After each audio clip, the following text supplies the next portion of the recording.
오늘 함께 나누실 하나님 말씀은 마태복음 11장 16절로 19절입니다.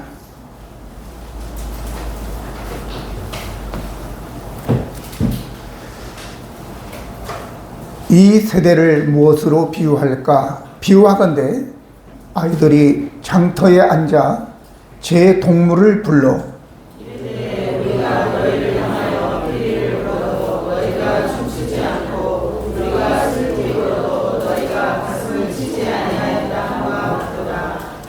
요한이 와서 먹지도 않고 마시지도 아니하매 그들이 말하기를 귀신이 들렸다 하더니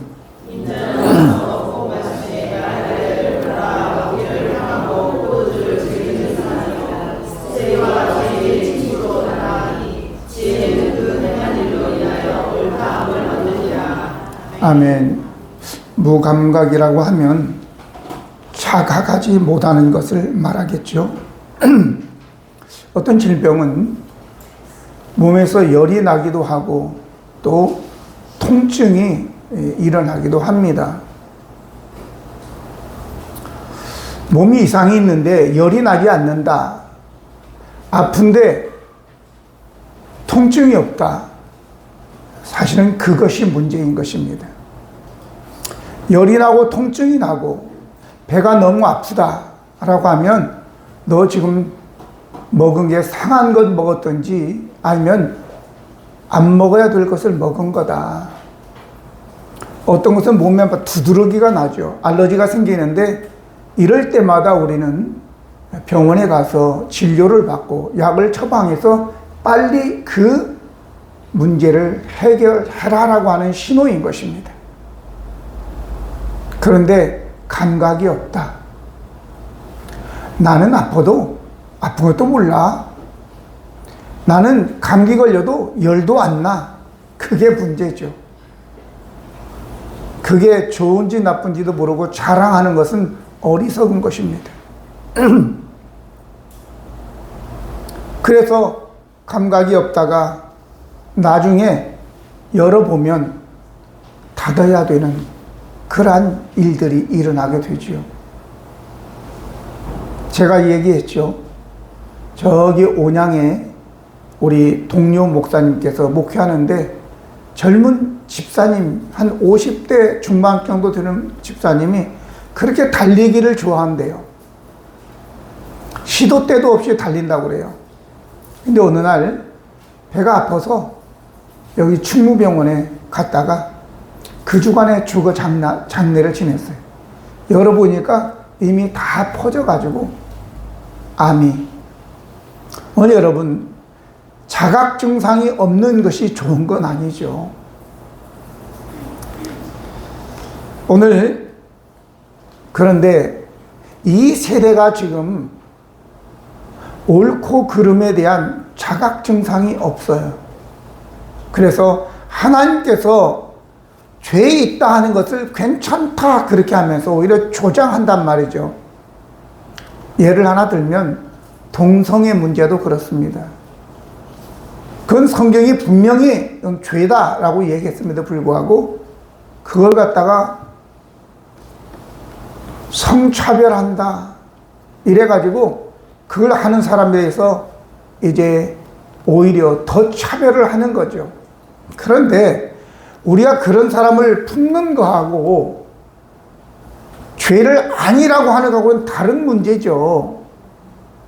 여러분, 우리의 자녀가 어떤 잘못을 저질렀을 때에 얘야 그렇게 하면 안 돼, 그건 잘못이야 라고 지적하는 거죠. 너가 앞으로 사회인으로서 다른 사람들과 좋은 관계 속에서 행복하게 살아가기 위해서는 그런 행동을 네가 해서는 안 되는 거야. 그건 잘못된 거야. 그건 죄야. 그렇게 부모가 지적했는데 아니 차별하네.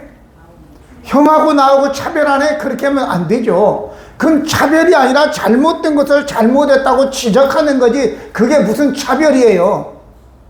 근데 우리는 잘못한 걸 잘못했다고 지적하는 것을 갖다가 차별이다 라고 얘기한단 말이죠.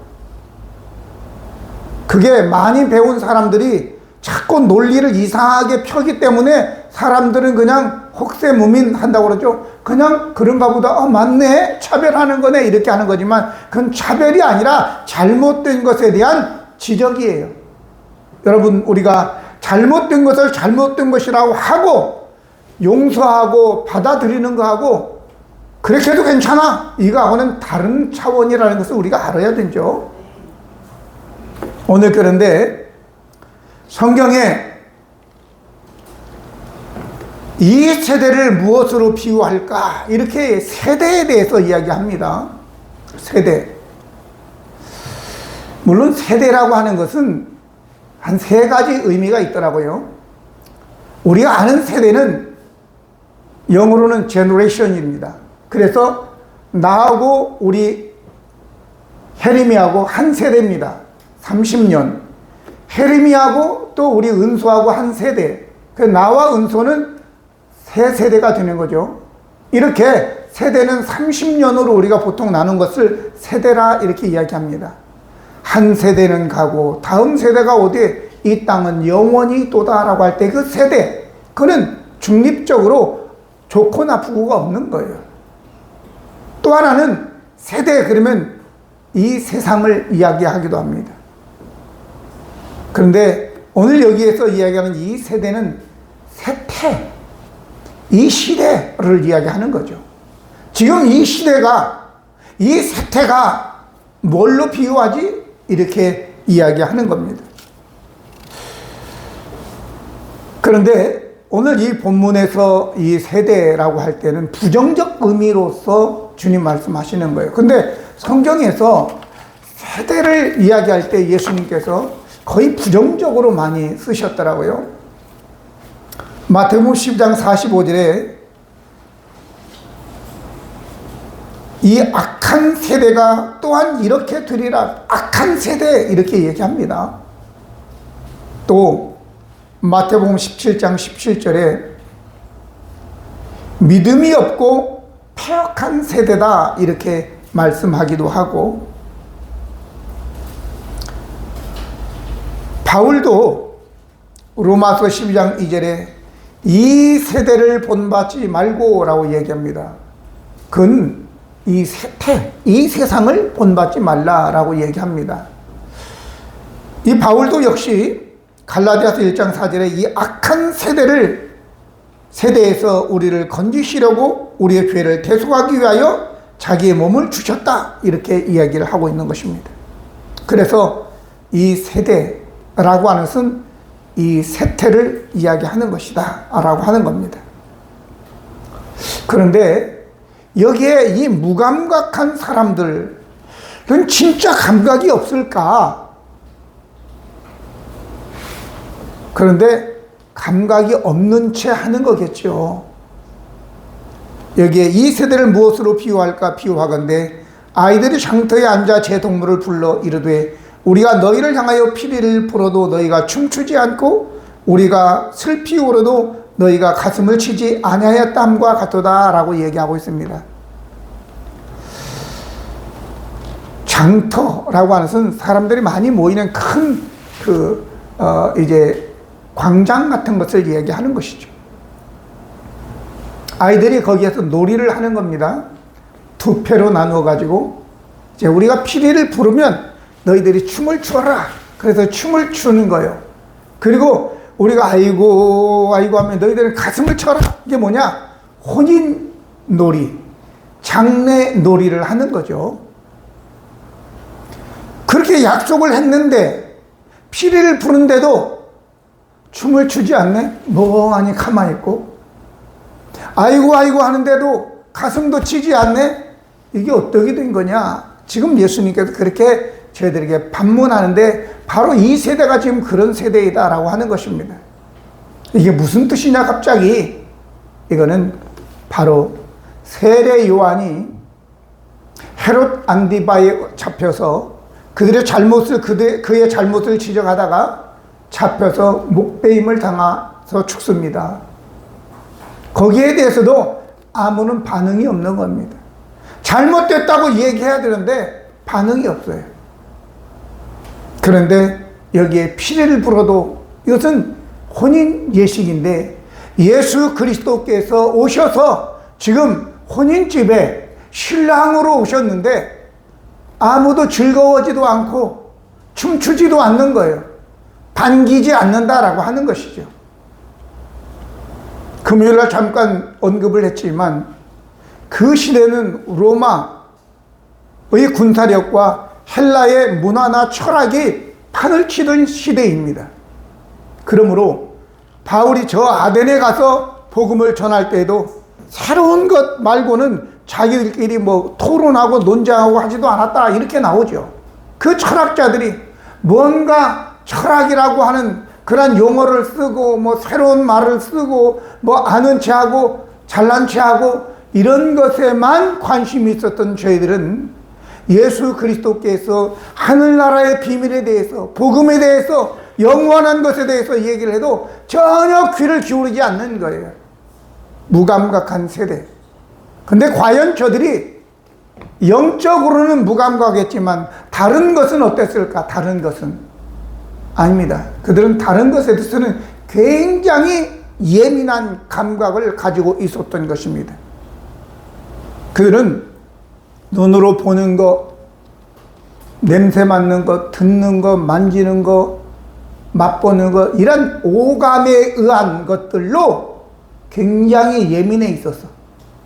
그래서 세상에서 어떻게 하면 돈을 벌까, 즐길까, 이런 것에서는 아주 탁월한 그러한 감각을 가지고 있었다라고 하는 것입니다.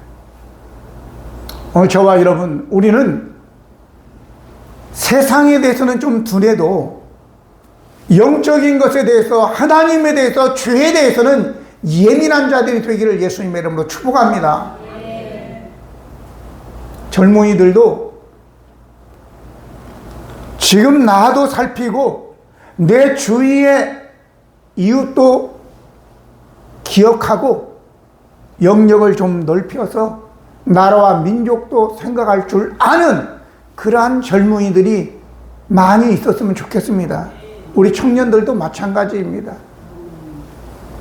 무엇을 먹을까 마실까, 어떻게 내 배를 채울까만 아니라 내가 어떻게 남을 도우며 그래도 플러스 인생을 살 것인가, 내 존재하는 그 이유가 뭐라도 도움이 되는 인생이 될 것인가, 이렇게 우리가 생각하며 살아야 되지 않겠습니까? 근데 어떤 젊은이들은 매기 싫어서 직장도 정규직 그런 거 싫어요. 그래가지고 아르바이트 하고, 그래가지고 3개월, 6개월 돈 모아가지고 휙 하고 어디론가 떠납니다. 돈 떨어지면 다시 돌아와서 그리고 집에서 며칠 있다가 또 알아보고 또 일자리 취직해가지고 계속 그런 일을 반복하는 거예요. 운동을 하고 있는데 옆에서 계속 누가 말을 겁니다. 아, 귀찮아 죽겠어요. 난 성경을 들으면서 지금 운동을 하고 있는데 말을 자꾸 우리가 한쪽 귀를 뭐라고 하니까 또 한쪽 귀 이걸 빼가지고 들었는데 그 사람이 하는 얘기가 우리나라의 청년들, 일 않는 청년들이 한 20만 명 된다고 해요. 그래서 내가 일부러 한번 찾아봤더니 한 27만 명 정도가 일 않는데요. 어떤 청년에게 물어봤대요. 너는 왜 일을 하지 않니? 네? 왜 일을 해요? 우리 아버지가 아파트가 7채나 되는데 다 쓰지도 못하고 죽어요. 그거 쓰면 되지 왜 일을 해요? 참, 그러면서 막 분노를 하는데 그것만 아니에요. 어쨌든 간에 여러분, 우리가 이 세상 왔다 가면서 뭔가 하나님 앞에서도 마찬가지지만 이 세상에서도 유익한 자들이 되어야 될 줄로 믿습니다. 자기 늙는다고 결혼해가지고 살면서 또 혹시도 모르니까 혼인신고도 안 하고 그냥 살면서 애도 안 낳아, 몸만 가진다고. 여러분, 지금 우리나라가 점점 짜부라지고 있는 걸 아십니까? 아무 생각 없어요. 짜부라지든 말든 상관없어요. 책임감을 가지는 여러분들 저 되기를 예수님의 이름으로 축원합니다. 우리의 생각을 좀 넓혀서 나만 아니라 내가 조금 수고해서 이웃들에게도 이 나라에게도 도움이 되는 그러한 저와 여러분, 이게 그리스도인의 마음이지 않겠습니까? 또한 저희들이 그러면 이 세상에는 예민하지만 복음에 대해서 무감각하면서 내가 예수 안 믿는 이유를 이야기합니다. 왜 안 믿느냐? 세례요한이 회개하라 천국이 가까웠다고 얘기했, 예수님도 회개하라 천국이 가까웠다고 얘기하고 그렇게 했는데 안 믿었어요. 왜 안 믿느냐? 세례요한은 와서, 본래 세례요한은 경건주의 SNF파거든요. 경건주의자예요. 그러다 보니까 세례요한은 금식을 하고 옷도 약대토릇을 입고 그러면서 그러고 사는 거예요. 허구한 날 금식하며 안 먹고, 그러니까 미쳤다 이렇게 하는 거예요. 아니, 미친놈이 하는 소리 기교육 없다 그래가지고 안 믿는 거예요. 그럼 예수님은 먹는다, 먹고 마시는데 죄인들하고 세리들하고 같이 하네? 아, 저는 음식을 즐기는 거 탐하는 자다. 그래서 또 잘못됐다 그러고 안 믿는 거예요. 예수님과 세례요한이 끼친 영향이 얼마나, 예수님이 하신 기적과 이적이 얼마나 많은데 다 핑계는 되는 거예요. 그래서 안 믿고 저래서 안 믿고. 여러분, 저 사람들이 뭘 증거가 없어서 안 믿는 게 아닙니다. 안 믿는 핑계를 대는 거예요. 이 핑계 저 핑계 대가지고 오늘은 이래서 그렇고 내일은 이래서 그러고 다음 주에 꼭 갈게요. 그러고 다음 주에 가면 또 우리 아들이 열이 많이 나가지고 병원에 가야 됩니다. 우리 시어머니가 지금 병원에 입원해서 가봐야 됩니다. 별 구실을 다 대가지고. 여러분, 이걸 우리가 알아야 되는데, 누가복음 14장 16절로 20절에 보면 어떤 사람이 큰 잔치를 베풀고 많은 사람을 청하였다 이렇게 나옵니다. 그게 바로 사실은 천국잔치인 겁니다. 예수님의 혼인식이에요. 그랬는데 여기에 다 일치하여 사양하여 한 사람은 이르되 나는 밭을 샀음에 아무래도 내가 나가봐야 되지 않겠습니까? 그러니 나를 좀 양해해 주십시오 이렇게 나옵니다. 또 한 사람은 나는 죄송한데 지금 소를 5결이 10마리를 샀으니까 지금 나가서 지금 시험해 봐야 됩니다. 나는 장가를 갔으니 지금 장가 간지 어제 장가를 들어가지고 지금 부인을 혼자 두고 갈 수 없습니다. 그러면서 지금 다 양해를 좀 해달라고 얘기하는 거예요. 천국잔치에 이런저런 이유가 다 있어요. 근데 언뜻 생각해 보세요. 땅을 사고 소를 사고 결혼을 한다. 이게 보통 사람들이 할 수 있는 게 아니에요. 이 땅에서 머리가 잘 돌아가고 사업성이 있고 수완이 있고 그렇지 않으면 지금 이런 때에 땅을 사고 소를 10마리를 샀다. 그는 차를 한 10대 산 거나 똑같아요. 장가를 갔다. 장가도 그냥 가는 게 아니잖아요. 옛날에는 그냥 장가를 그냥 갔어요. 저 때만 해도 진짜 그냥 갔어요. 우리 아내같이 훌륭한 여인을 데려오는데도 그냥 데려왔어요. 응? 40만 원에 사골세 4만 원, 보증금 40만 원에 4만 원짜리. 지금 애들한테 그렇게 결혼할 거냐? 그러면 화낼 거예요. 야곱은 아내 둘을 얻기 위해서 적어도 7년 14년을 머슴살이를 한 거예요. 지금도 우리나라 여인들은 돈도 없는 농촌 총각 40, 50 먹은 총각한테 누가 결혼을 하고 있어요? 안 합니다. 그러니 저 베트남, 캄보디아, 라오스 이런 데서 데려와 되겠죠. 그러면 그 사람들 데려오는데도 한 3천만 원, 4천만 원 있어야 돼요. 시골 총각이 3천만 원이 어디 있어요? 그래서 장가 못 가는 거예요. 제 말씀은 이렇게 장가를 들 때 그때도 신부 어머니 아버지한테 감사하다고 예물을 드려 양 한 마리 갖다가 여기 있습니다 그렇게 할 수 없어요. 그러니까 어느 정도의 재산이 없지 않으면 안 되는 거예요. 있지 않으면 안 되는 거예요. 오늘 이것은 바로 이 세상의 기득권자예요. 저들의 관심은 하늘나라의 영원에 있는 게 아니에요. 영적 신랑이신 예수님에게 있는 게 아니라 이 세상에 온통이 있기 때문에 이 세상에 대해서는 감각이 있는데 하늘나라에 대해서는 완전히 무감각한 세대였다라고 하는 것입니다. 그런데도 저들은 이제 자기들의 그 예수를 안 믿는 이유를 뭐라고 한다고요? 세리와는 미쳤고 예수님은 세리와 죄인들의 친구고 들을 거 없다 그 말이죠. 근데 그 시대만 그랬냐? 아니, 그 전에 노아의 방주 때에도 저들이 먹고 마시고 시집가고 장가가는데 만 열중했다 이렇게 성경은 기록하고 있는 것입니다. 마태복음 24장 36절로 39절 보면 그러나 그날과 그때는 아무도 모르나니 하늘의 천사들도 아들도 모르고 오직 아버지만 아시느니라. 노아의 때와 같이 인자의 맘도 그러한데 홍수전에 노아가 방주에 들어가던 날까지 사람들이 먹고 마시고 장가들고 시집가고 있으면서 홍수가 나서 그들을 다 멸하기까지 깨닫지 못하였으니 인자의 임함도 이와 같다 이렇게 말씀한 것입니다.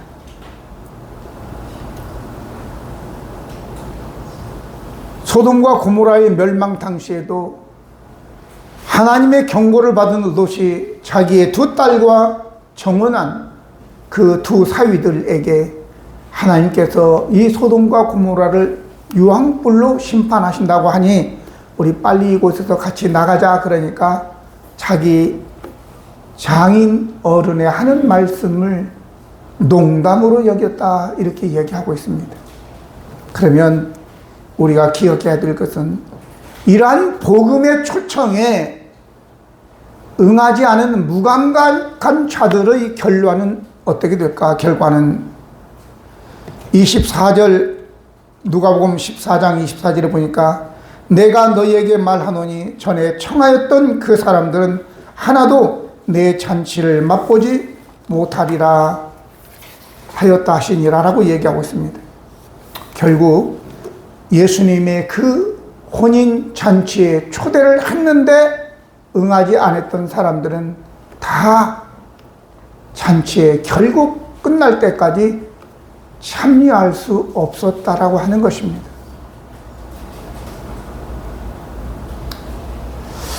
오늘 사랑하는 성도 여러분, 우울하죠? 밖에는 비가 오고 안에 분위기도 좀 무겁죠, 그죠? 근데 주님께서 그런 분위기를 조성하려고 말씀하시는 건 아니잖아요. 그러니까 우리 깨닫고 저와 여러분은 우리 하나님께서 예수 그리스도의 혼인잔치를 성대하게 베풀어 놓고 우리를 다 초대했으니 우리가 그렇게 이 영적인 것에 무감각하지 말고 귀를 열어 듣고 빨리 우리가 가서 그 잔치에 참여하여 먹고 마시고 영원히 기뻐하며 즐길 수 있는 자들이 되라 그런 말씀으로 기록한 거지. 너희들 다 이처럼 망할 거야 그걸 얘기한 거 아니잖아요. 깨달으시기를 예수님의 이름으로 축원합니다. 그래서 지금 저와 여러분에게 비난하고 정죄하기 위해서 한 것이 아니라 바로 여러분 결말은 이러니까 빨리 깨달으시고 우리 주님께서 본인의 혼인잔치 초청할 때 우리 다 같이 빨리 갑시다. 빨리 오시오. 이런 차원이라는 걸 기억하시고 우리 모두 예수님의 혼인잔치에 즐거움으로 참여하여 세상의 모든 것들을 내려놓고 오직 영적인 일에 감각적인 자들이 되기를 예수님의 이름으로 축복합니다. 기도하십니다. 거룩하시고 은혜로우신 하나님 우리 아버지, 주님은 이 세대를 무엇으로 비유할꼬? 라고 말씀하시면서 영적인 일에는 무감각하고 참으로 돈과 쾌락과 명예에 대해서 감각적인 저희들을 향하여 너희들은 그래서는 하나님의 천국잔치에 참여할 수 없으니 너희들은 영적인 것에 민감한 자가 되라, 이렇게 우리에게 말씀하고 계십니다. 우리 모두 다 우리 주님의 그 잔치에 초대를 받았으니 이제 그 잔치를 향해서 나아가는 우리 모두가 되게 하여 주시옵소서. 그 잔치, 영원한 잔치, 하나님의 그 즐거움의 잔치에, 풍성한 잔치에 참여하는 우리 모두가 되게 하여 주옵소서. 우리 주 예수 그리스도의 이름으로 기도드립니다. 아멘.